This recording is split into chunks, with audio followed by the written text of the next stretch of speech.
Hello and good morning. Welcome to episode 52 of Coffee and Rip together with our hobby friend and colleague Ron Bartley. What's going Greetings on, from Ron? Southern California, all the way back up to Northern California, across the country, and wherever these prospect chase box chasers live. Welcome Yes. all. Welcome all. It's been a week. Actually, less for me. We did I think the last installment I did with Carlos, right? Were you Yeah, here too? I was not available that day. Yes. You and Los had to knock one out. Yeah. So it's been 2 weeks since we've seen this beauty of a face. So thank you, Ron, for taking some time. I think we allotted ourselves about 35 to 40 minutes to get this episode in, but wanted to get this episode in yesterday, but we couldn't. But definitely early in the morning before us West Coasters can get our work mode on because there's lots to talk about. Industry, Things are why moving. things are moving, new products are starting to come out. Tops is well, Fanatics. It's finally coming out with some positive news for the collector and for the everyday Oh, collector. huge, huge news. It just took the value of the boxes. We'll get to that. We'll get to that. Before then, just give an exclusive. We just rolled the RAS for a Prospect Chase Box Volume 23 box, 10 spot RAS, and my friend Ron was not successful. What? He had 4 spots. The winner is Tyrone, but as y'all know, I've got you. I'm always sending some good stuff, even to all those that don't win top spot in our RASs. So, Ron, that's just how it shakes out. It's funny in the row, you were like top position for like 4 rounds, We 4 or 5 saw rounds. this. We saw this one other time with the that I remember greatly with Christina, And and she said, "We're guaranteeing me this spot, right?" Just like I said to you. But right, that's funny. we all know how it works. You all know how it works. So Tyrone won the first one crazy, and he just won the second one too. I'm not sure if he's logging on. By the way, let me make sure I am copy pasting and sending this off Now to it appears that the link. I'm not sure if it's just me or not, but it appears that the link isn't a viewing link. So we'll need to work on our strategy for this, on how we do this. yeah. Have watchers. I am going to do another attempt on real quick. Pardon us, folks, while we do this live. I am going to put it on our um, Tops After Dark Facebook group, just in case someone wants to join from that group, just post something different. Let's see. And I've got that live here. Let me run over to that group. And yeah, I mean, I think this is the proper link in order to invite folks. But let me see. Yeah, I mean, I think that's how you invite folks to it. So hopefully, folks can see it and tune in here um, before. And again, bear with us because some of this is new for us here. We're trying the new technologies and Absolutely. stuff here, so bear with us. Yeah. So yeah. So by the way, I've got one of these in case we finish yapping about Tops industry conference quickly, and maybe we can do a little box battle. I'm not sure if you have one You near know, you, I can go grab one. but we'll get to that when we get to that. Yeah. Before we say anything else, can I share this before, or will I think my screen will block it? Let me change my settings real quick so I can show you something really cool that I just pulled yesterday. Yeah. There you go. Because you have the blurred background Let on. me get the blur out for a little Yeah. bit. It's my first one, so I say, you know, why not share it? I just pulled my first one of one ever. Nice. It just happens to be a PED cheater, but I'll take it. Hopefully, he bounces back and has a solid career. It's Noel V. Marte, 1 of 1, Tops Now Road to Opening Day. So I Well, got it on a temp. If you people know, are wondering, I got it this on a 1 pack. Well, I guess that's what it is. this What's must that? be this must be the 1 of 1 show today. There you go. 1 of 1 Now, runs the in the the league. only thing that they did here was Mhm. put a little stamp right where my fingers are above that says first card. That's the only thing that this card is. It's Well, that's basically a base card with a stamp on it. It's when somebody asked me why I was so underwhelming to me, it's because it's just a base card. It's not fancy, it's not shiny, it doesn't sparkle and glitter like some of these others do. absolutely. But what's not underwhelming is what they did for you, Yes. which I'm not sure you're in liberty to I discuss. I am at liberty to discuss, and it's one of the things I was going to talk about today Yeah, we'll go for when we it. get the chance. So I actually did not pull the 101 card. I battled it out on eBay to get this. This whole set started because of you, I and know. so we started going wild with it. We've now got this many different cards in our series here. I think we're short about 4 or 5. But I bought this on eBay, paid a little more than I wanted to for it, but I said, I'm not going to have a chance to get this and complete this rainbow without it. Got it. New Tops was doing a little bit of cash back on it. I knew that part of it. They were going to send you some kind of credit for it because you're Okay. paying for shipping yourself and everything else. So I packaged it up, shipped it, insured it, the whole 9 yards. It got there.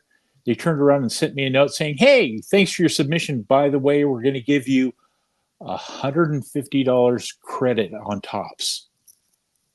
That's I fantastic. had no clue. And That so helps pay for the one for the rainbow. it really did.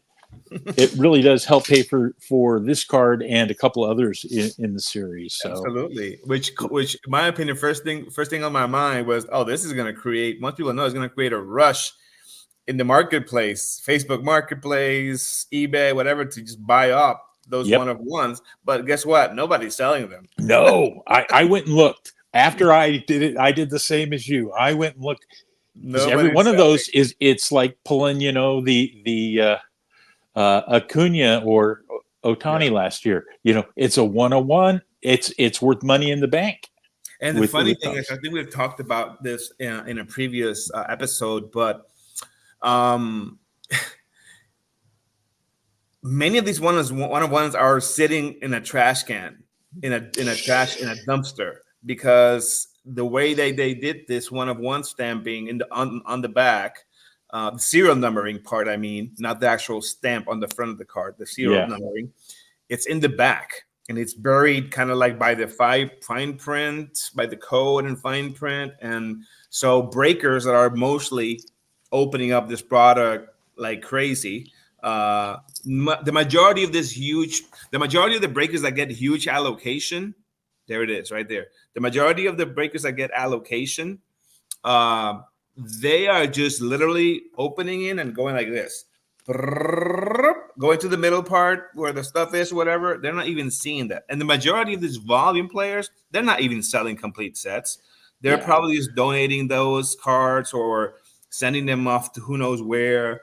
And And so, if it wasn't a rookie, if it wasn't yeah, a top player, you just and bypassed it. yeah, and that series has hopefully by series 2 they've fixed that issue. Although I'm They, not sure that will be also a feature in series 2. yeah. Will it?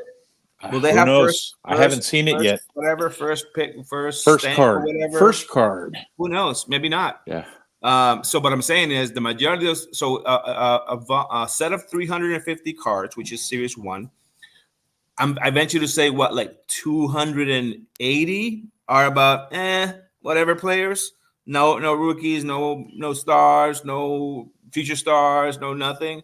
So imagine how many of these people are actually looking in the back of these cards. And by the way, I mean you wouldn't know for a fact because you didn't pull it.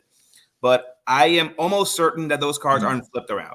Yeah, I wouldn't bet they were either, but it cost me to go back and look at the backs of every Yeah. one of mine. It Now, could be. They could be. I don't know, but yep, I think I've heard somewhere that they're not. with Heritage, we know to look on the back. They said Right. up front, "Hey, we put the code. It's back on the back. Turn the freaking thing over." Yeah. So It's we've funny been doing because that. it's funny because you would think that in terms of like the processes that go into this, the logistics of like the printing and whatnot, and the way how every serial number card it's usually done in the machine in a way that it goes somewhere in the back, in the middle, wherever it goes, and it's flipped around. That's how they've worked that whole serial numbering thing. Yeah. Not the case, for example, for like chase cards, for example, like those Kevin Hart Philly cards, or the Juan Soto and the Shohei Ohtani with the new uniform chase cards. All those cards are not flipped around because they're just kind of surprise. They're not serial numbered. So I No. think the way that the machines are set up is that anything that's serial numbered, in addition to the other stuff, to the inserts and whatnot, but anything that's serial numbered, it's probably done in a way that's flipped around.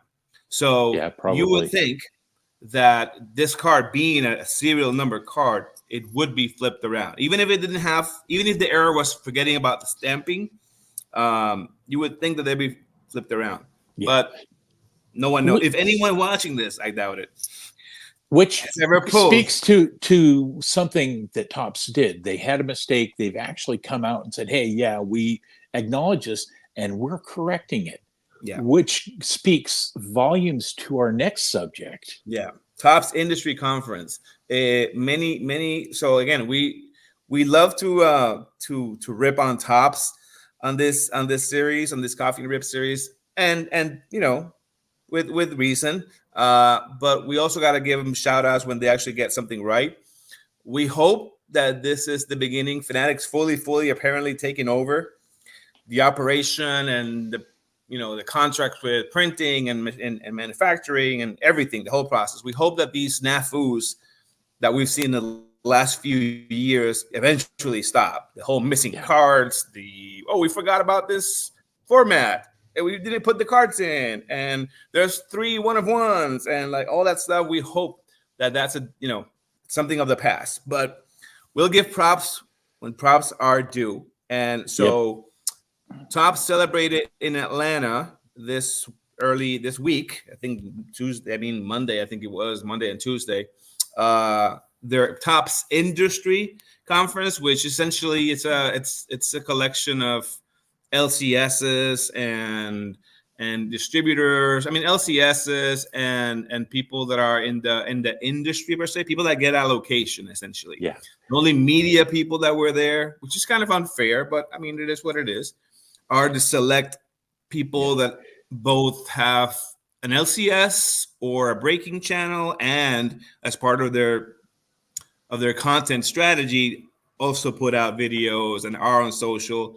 Those people got to break the news first because they are there, they're invited, and they also have a social media presence. Although social media, it's not their main revenue stream. And a side note, they cut down the attendees this year from Right. last year's quite a bit, from what because they used to invite other sort of influencers and whatnot, but only influencers that were there were people that were actually Fanatics folks, licensees and LCSs. So making it more of a business industry conference, which, by the way, I always got to include a rip to Topps. I always say in Fanatics, that Fanatics 10xing the hobby. It's really 10xing Fanatics. It's true. Reminds me of, if you haven't seen it, the Hobby with Cage. He put out a very cool, a very smart soliloquy episode yesterday, where he actually framed it in a very unique and funny way of like, are we heading into a civil war era, hobby versus industry?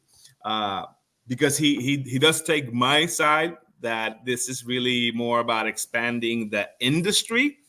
And when I say 10xing Fanatics, like the industry is Fanatics. There's no more industry. It's Fanatics. Everything is Fanatics controlled. So for Very me, monolithic. very monolithic. For me, and I get it. This is a business. I understand it from that point of view, and that's the whole dilemma of collector versus like a monopoly. But at least we have our dictator fixing some good terms for the customer. So a few announcements were made, not in order of importance, but I guess let's just go in order of importance to us. I think the highlight, the news of the week, in my opinion, is that Fanatics is finally working to do away with with redemptions, with hit Redemptions. redemptions in boxes. Now they know that this is imperfect. They still have about 70,000. They had about 70,000 redemptions in process. Now that they say they've cut it down to 10,000 or so. They announced that the main announcement is that they going forward from 2023 onward, they will be expanding that redemption term to 10 years. So 2023 product will be valid until 2033, and so on and so forth. Now, the period goes back all the way back. So they are retroactively doing this all the way to 2021. Now, I don't know if for 2020, I would imagine that for 2021, the 2023 expiration date is valid, or maybe there is really 10 years. I think it's a 10-year date, Okay. so I would So for expect them to be 2021, 2011, it will be 2031. 2031. So it goes Yeah. back to 2021, which is unfortunate for some reasons. And I'll get to that in a second. I'll put a pin on it. But essentially, yeah, you got 10 years to redeem those redemptions, and they say they're going to be working hard to get that down to as close to zero as possible. Now, listen, it'll never go back to zero. Sorry, it will never go back to zero. And honestly, as a collector, I don't think I want them to go almost all the way to zero, because guess what? If you want them to have zero redemption, you have to be okay with more sticker autos. The nature of the business is so that players sometimes don't get a chance to sign, or for whatever reason, maybe one player, maybe 10 players, maybe 5 players don't get a chance to sign for whatever reason in time for them to make the cards. And listen, you want them to make the cards. You want to stop, in my opinion, you want to stop this business of having 2023 cards being published in 2024, being printed in 2024. So I'm okay with them having some redemption. I'd rather have an on-card auto that's redemption of a star than a sticker auto. That's just my opinion. But yes, you obviously want them to have as little redemptions out there as possible. Yeah, and I agree. The sticker auto is something that they could have signed in 1990, and they're still sitting on them.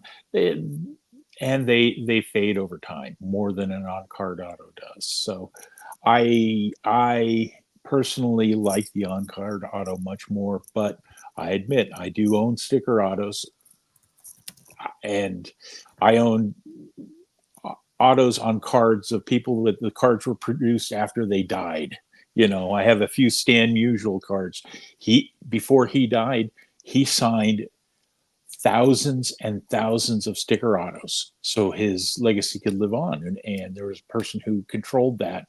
And during Project 70, connected with this guy, they produced the Stan Musial card, ended up with a few of those with autos on them because of that. Sent him the card, he stickered them, sent them back. So, it's nice to have. I know Stan never touched anything but that sticker. It's kind of the feeling of, hey, he actually was holding my card in his hand and signed it. But it's really good. And what I'm most thrilled about, just personally, and I guess for my role in my place in the hobby, is that automatically increases the value of the sealed wax. Yeah. So we all, not all, most of us are sitting on some not super old, but 4 or 5-year-old product that we don't want to rip for whatever reason. Good morning, Todd. Good morning. Thanks for joining. So a good number of us has some sealed wax. Now, personally, I hold a lot of sealed wax because it's part of my inventory that I use to fulfill Prospect Chase Box monthly boxes. So I'm happy about that. I'm happy about automatically. Oh my God! One thing. Side note. Think about how much more value those Bowman Crow University basketball hobby boxes now have with the Wemby autos in there, the ARIA redemptions. Yeah. Those Yep. are 2022/23 or -23 product that I included in our previous and our current Prospect Chase Box monthly boxes because, listen, I wanted people to get those, have a chance to get Wemby autos before redemption expired this year. Now, I can't get my hands on that. The product doubled in price Well, let me overnight. throw an example out to you. The All-Star Rookie Cup box that came out about 3 years ago. I think it was a 2021 product, 2022. It was a great, fun little product. A friend of mine has those. He bought a case of them. Mm-hmm. He's had them sitting there. As he's been opening them up for his breaks, he's been coming across the cards that were expired because of What year is the this? timing. This is the All-Star Rookie Cup. It was kind of an orange box. I think it was 2021, late 2021 when it Okay. came out. So they had expired autos in them. So every time he'd pull a box out and go through it, if the auto was a redemption that was expired, he would say, "Okay, we're putting that aside. I'm going to open us another Like box." legitimate stars or like release pitchers? Yeah, these are the All-Star Rookie Cup cards. Okay. They were legitimate stars or Yeah. Rookie of the Year type people Right. throughout the set. And he was setting aside and opening up a second box because this one had the expired redemption and he promised 3 autos or whatever in his rip. So he'd been pulling them out. As soon as we heard the news, I messaged him and said, "You need to make sure and hang on to those expired redemptions and go back and retroactively either As long as raffle them or give them out." I think the criteria is as long as the name of the product has 2021, they probably should be it could be a tricky thing. But I think it fits into the mold. So if it's into the criteria, that's yeah. good. By the way, I've seen those boxes put on sale here and there on Blowout maybe or David Adams. I've seen them somewhere. I know what you're talking about. It's like a reddish orange box. Yeah, it was a lot of fun. I did. Let's see. Hang on a second here. Well, I apologize for moving around so much, but let's grab this one. Oh, you have it with you? Wait. Oh, let's see if we can get this on camera here. But I did pull a few of those hits out in 20. Yeah, I think I'm almost sure it was 2021. You hit him on live or you hit him redemption? I hit him on redemption. I'm sorry. I hit one on redemption and some on live. But like this is an example of the things in there. This is horrible with the light on. You gotta pull the card closer to the camera, to the lens. Yeah. Let's see. You can't quite tell, but this is the Johnny Bench. Johnny Bench. Okay, that's nice. Which matches the Johnny Bench that I got out of the gilded rip with some Prospect Chase Box group. Right. Yeah. Are those? What's the format of that box? Is it one auto per box? One auto per box, one major parallel per box. Okay. They were a lot of fun, and they had different rookies in them. The problem is they didn't have a good coverage of teams, so I don't think it makes a great breaking product. But it was a good supplement to add. Hey, I'm throwing an extra auto into this set, which is what I did for our special Christmas box, this winter box last December. I threw in. For the first, I think 10 or 12 customers, I threw in an automatic, the archives box, the small archives box. So that's good. Okay, so I want to make sure we get through most of these topics in the conference. So that was, in my opinion, the major news. That's huge for many people. The second one, I mean, they're different ones, but they, let's see, maybe of importance to some folks. Definitely to me, because I kind of have it has a place in my heart. Top Stadium Club Chrome was nixed. Going forward, they're doing away with Top Stadium Club Top Stadium Club Chrome, and so going forward, what people are expecting is that they will just somehow include more chrome variants in the regular Stadium Club, which I think is a good thing. I think it's a good thing. The only so I don't know what they'll do, if they'll include more guaranteed chromes per box, if they'll make it kind of like a case hit and then blast the volume of the product. They print a lot more because Top Stadium Club has a very niche, a very faithful following, and so and when the chrome variation came out in 2020, people loved it. And by the way, 2020 Top Stadium Club Chrome is a great product. Yeah. It has the only thing, again, kind of piggybacking on going back to our previous point. The only Redemptions. the only thing is that I know for a fact that Jordan and Bobby Shett, which were the major rookie autos in that product, were both redemptions, and they fall out of the term because they're 2020. Yeah, so I have some 2020 black megas sitting back in and my shelf. the only other and the only other negative was that people are always whining about, and it's true, Topps Stadium Club regular, not chrome, their chrome autos are usually sticker autos.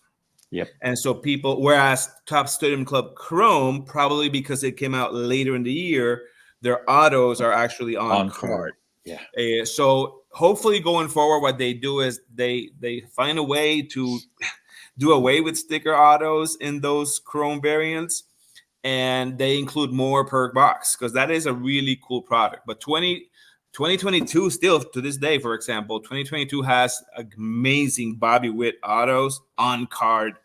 And I think, I'm not sure about on card regular Stadium Club, I think. And then, and some chrome variants because they're 2022 Stadium Club, I think, are on card. I know there's a Bobby Witt. I know there's like other Bryce Harpers and other players. But in terms of rookie autos, the 2021 Jordan and Bobby Shett are expired redemptions. Take that for what it is. So that was a good piece of news going forward. I like it. I like the fact that it's cutting down on products, and if you're still putting more chromes in it, it makes the value of the chrome more valuable to me. Other major news, not necessarily important to some of the folks that follow us, but it is important. Topps Chrome basketball. It's coming. It's coming in summer of this year. There will be other stuff coming. Topps Chrome football will start in Q3 of this year.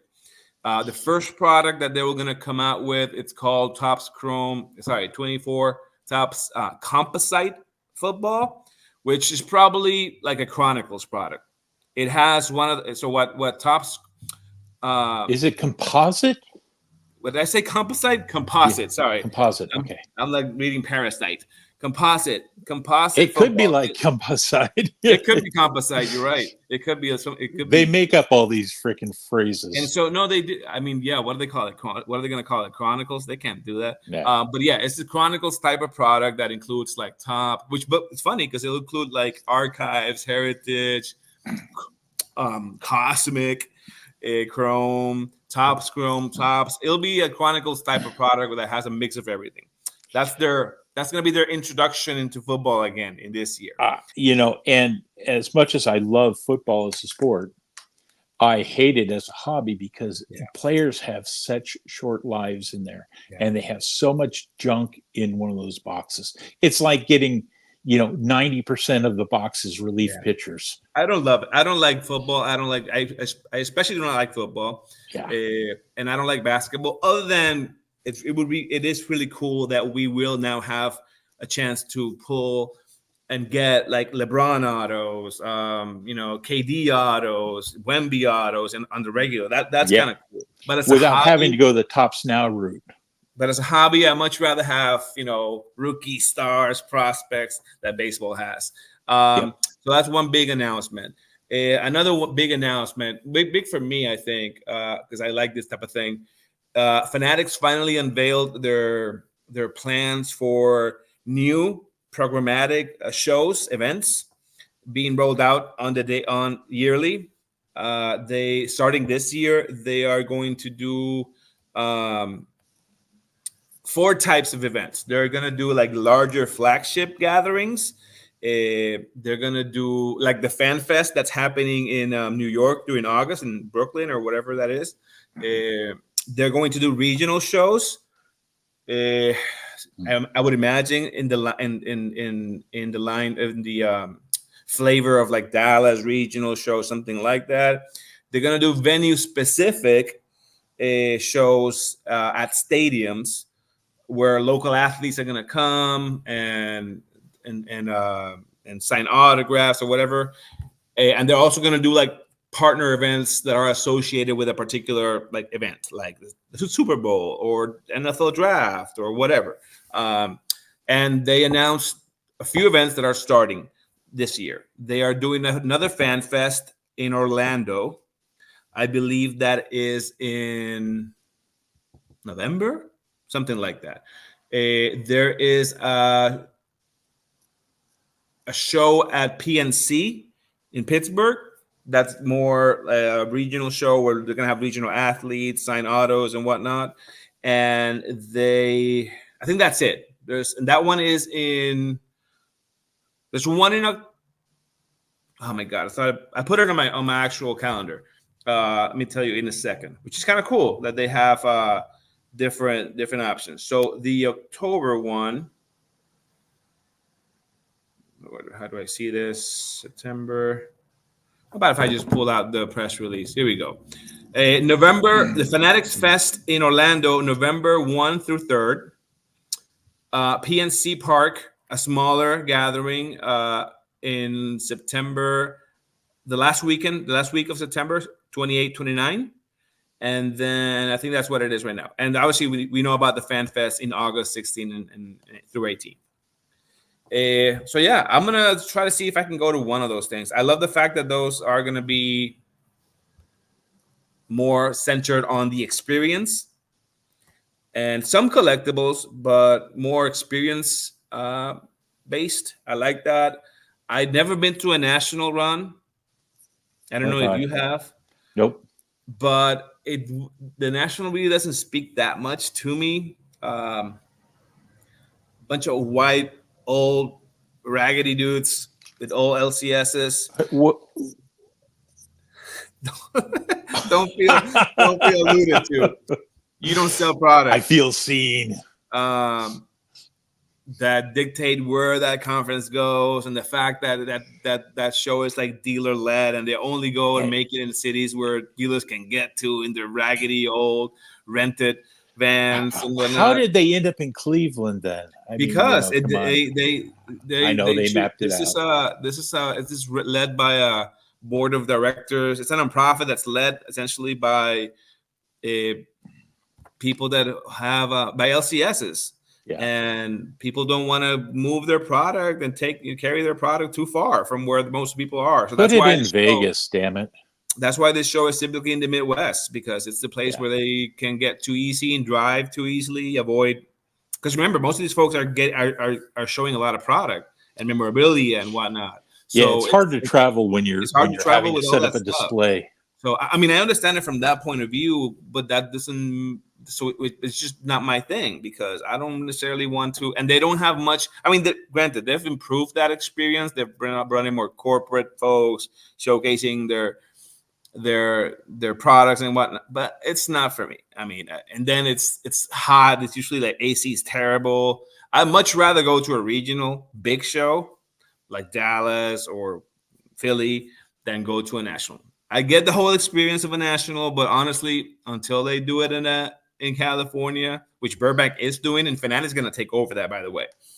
Or they do it in Vegas, or they do it in a city that, doesn't shut down at 11 o'clock. It's not for me. Okay. Ron, I'm kind of taking over, but I mean, I got the list down. I have a 10 a.m. I'm going to have to join for. So I'm going to have to hop out. So what do you got left on your list? I'll run down some things. And by the way, folks, I can stay a little bit more after Ron has to leave. Top Series 1 Bat knob inserts are a thing. Not my thing, but they are a thing. Some select players are using bats that have their bat knobs have a little picture of their top series one card. Those are going to be included in some type of insert in a future product. And one thing that is for me, did you see those 2024 Bowman inserts that were released? Yep. Case hits or whatever they are, number Yeah. 25. The Magnus. The anime thing. Yes. Well, that thing looks amazing. I Yeah. love it, and I And love. some people say, hey, they're ripping off Magna, but that is just the name of a style of art, anime art. That is the name of the style. On a card with Yeah. stars like Otani and what have you. Wow. Wow. And the fact that it's in 1955 Bowman style. Color Woof, TV. sign me up. But they're number I like 5. Those are going to be impossible Yeah. to rip. So we'll see. There are other things, but we'll let Ron go. Hey, Ron, thank you all. We're going to catch up soon. Maybe do another one of these soon. Absolutely. All right, Thanks, guys. Ron. Thank you. All right, folks. So yeah, that's what's happening. What else? What other things are happened in the Topps Industry Conference this week? I think we went through them mostly, but for me, the redemptions is the story. That's huge. That's huge for the value of sealed wax. That's huge for people sitting on so one thing, but what about people that had already been rejected by Topps? Did they keep those cards? Did they keep those blue redemption paper cards, even if they were rejected before? Or when they submitted it and got what, like $15 back in packs value or something like that? Did they throw away? Did they have to submit? Did they have to turn in those blue paper cards with the redemption codes? Who knows? Right? But I think the best value really is for sealed wax. The greatest impact I think is for sealed wax, because it automatically includes doubles the value of some good product. I mentioned 2022-23 Bowman Chrome University basketball. Those hobby boxes, first of all, they were a limited release. That product wasn't printed to the moon, and the fact that and a lot of it has been ripped. Some folks say that about 80 to 85% of that product has been ripped. That's what I've heard from major breakers of that product. So I was sitting on 2 boxes, and I recently included them in my Prospect Chase Box monthly boxes to our customers, because I wanted people to get a chance at that Wemby auto before they were expired. But now I hopped on last night to see what those boxes were selling for, if people even have them, because I didn't see any of the major distributors have any allocation left, at least available for purchase at the moment. Dave and Adams didn't have any. Steel City didn't have any. Blowout didn't have any. We'll see. I don't love the fact that it doesn't go back retroactively to say maybe 2015, because it really leaves out some quality products from 2018 Topps, 2019 Topps, 2020 Topps. We just talked about 2020 Topps Chrome Stadium Club having expired Jordan and Bo Bichette autos. So that's unfortunate. I don't know what that does to that product, to the value of that product, but it's something to consider. Let's see what else. What else do I have for you guys? I showed you my 1 of 1. Amazing. Noel V. Marte. I have to do the box battle with Ron in a future episode, so we'll leave it at that. But yeah, folks, by the way, Volume 23 of the Prospect Chase Box is live right now to the general public. You can buy it on prospectchasebox.com. You can buy it offline with no taxes. If you message me on IG or Facebook, Jorge Prospector, or Prospect Chase Box on IG, the pack lineup is stellar, And it also has that surprise 22-23 Bowman Chrome University basketball product with the Wemby autos, now non-expiring for 10 years. So that box also gets a bump in value. And I think I have about 4 or 5 boxes left. So if you haven't gotten one, here's your chance to get one. Send me a message, pay no taxes if we buy offline. Okay, folks, that's going to do it for now. Thanks for watching. Comment, like, share it. Jorge Prospector out.